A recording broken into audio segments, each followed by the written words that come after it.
क्या मूर्ति मदिरा पान कर सकती है? आप कहेंगे नहीं, कतई नहीं। भला मूर्ति कैसे मदिरा पान कर सकती है? मूर्ति तो बेजान होती है। बेजान चीज़ों को भूख प्यास का एहसास नहीं होता, इसलिए वो कुछ खाती पीती भी नहीं।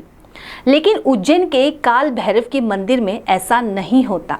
वाम मार्गी संप्रदाय के इस मंदिर में काल भैरव की मूर्ति को न सिर्फ मदिरा चढ़ाई जाती है, बल्कि बाबा भी मदिरा पान करते हैं।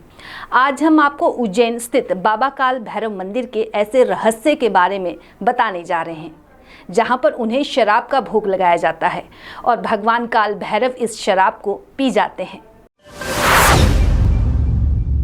मध्य प्रदेश के उज्जैन जिले में स्थित भगवान काल भैरव का मंदिर शहर से लगभग 8 किलोमीटर की दूरी पर स्थित है।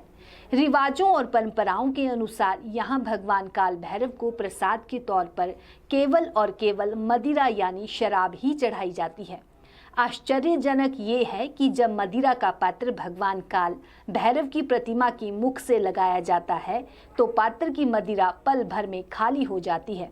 ऐसा क्यों होता है, ये रहस्य अब तक भी एक रहस्य है।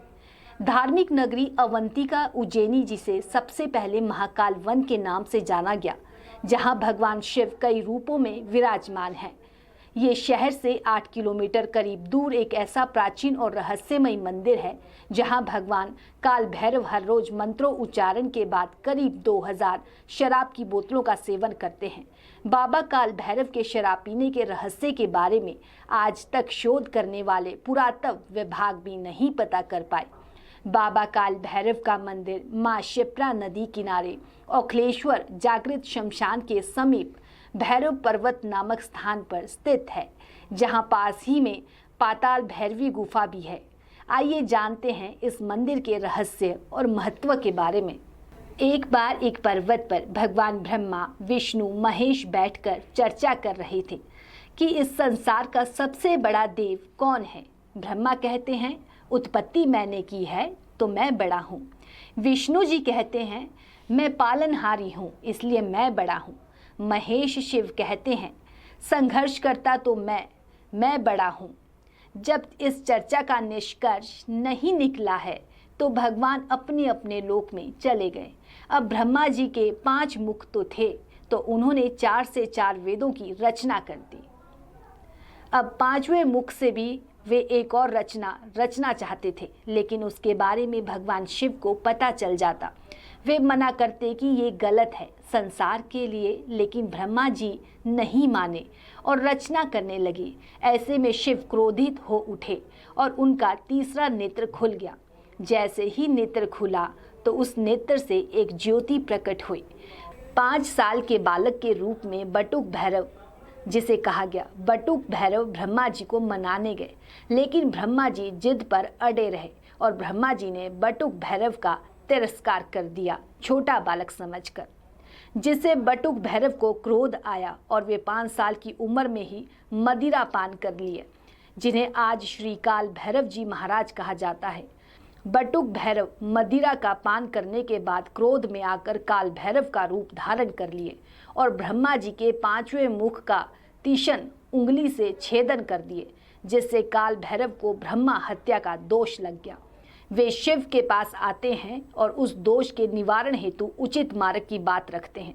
शिव उन्हें भ्रमण करने को कहते हैं और भ्रमण के दौरान ही काल भैरव उज्जैनी अवंतिका नगरी में शिप्रा स्नान कर महाकाल वन में दर्शन कर पर्वत पर तपस्या करते हैं।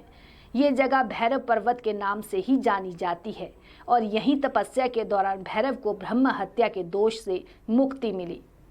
मंदिर के मुख्य पुजारी बताते हैं कि मंदिर में वाम मार्गीय पूजन का विधान रहा है, जिसमें भगवान को 5 तत्वों का भोग लगता है।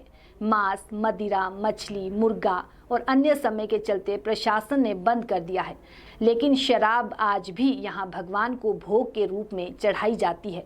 भगवान उस मदिरा को मंत्र उच्चारण के साथ स्वयं पी जाते हैं। पीने के बाद मदिरा अदृश्य हो जाती है। भगवान काल भैरव के मदिरा पान के लिए यहाँ भारत सरकार द्वारा शोध किया गया, लेकिन वो शोध भी सफल नहीं हो पाया और ये रहस्य आज तक बना हुआ है। भगवान की महिमा है, ये चमत्कार ही है यहाँ, क्योंकि श्री काल भैरव यहाँ स्वयं विद्यमान है। पुजारी बताते हैं कि भगवान काल भैरव नगर रक्षा के लिए महाकाल वन में विराजमान है। भगवान महाकाल महाराज के सेनापति के रूप में है। अकबर व सिंधिया से जुड़ी है मंदिर की कहानी। प्रोफेसर बताते हैं कि यहाँ जमीन के अंदर एक कक्ष बना हुआ है जिसे पाताल भैरवी गुफा के नाम से आज सब जानते हैं। इस गुफा में तंत्र साधना का प्रमाण प्राप्त होता है।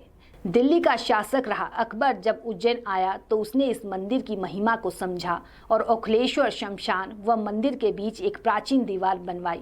जब सिंधिया का शासन यहाँ हुआ तो वे काल भैरव को कुल देवता के रूप में पूजने लगे। आज भी मंदिर में सवारी के दौरान सिंधिया राजघराने की पगड़ी भगवान को चढ़ाई जाती है। अगर आपको बाबा काल भैरव की ये कहानी पसंद आई हो तो इसे ज़रूर शेयर कीजिएगा, कमेंट ज़रूर कीजिएगा और इसी तरह की तमाम रहस्यमयी कहानियों को जानने के लिए देखते रहिए दिन भर न्यूज़ और हमारा फेसबुक चैनल फॉलो कीजिए, यूट्यूब चैनल को सब्सक्राइब जरूर कीजिएगा। नमस्कार।